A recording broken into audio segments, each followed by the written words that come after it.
You had a bit to say today, and why wouldn't you, about poor old Dr Dick, who's sadly leaving the scene. Rowan Dean kicking ass as always, and the Outsiders on Sunday. Do you mourn Dr Dick?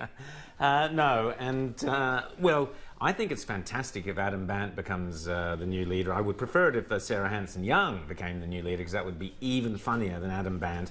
But Adam Bandt is such an unelectable, well, he's electable in his particular electorate, but in terms of attracting people to the Greens, he's a joke.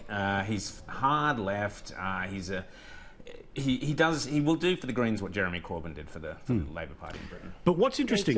Can I say, I think you're missing a point here.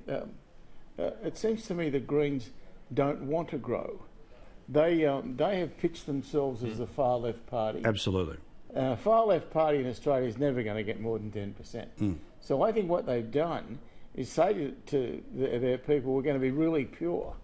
No bugger's going to vote for us, but we're going to be really pure, don't worry.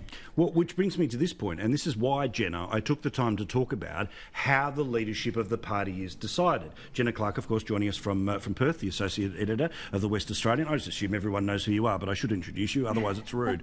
But this is the thing, because that type of purity, the type of purity that's playing itself out with a Jeremy Corbyn in the UK, or playing itself out with a Bernie Sanders specifically in the United States, is that they're trying to replicate that here. They're trying to say that they're better than the Liberal Party, better than the Labor Party, better than everyone else, that people power is how we end Adani, how we stop Israel, how we fight for climate change. But the total amount of people power involved in selecting their parliamentary leader, zero, zip, none, F all.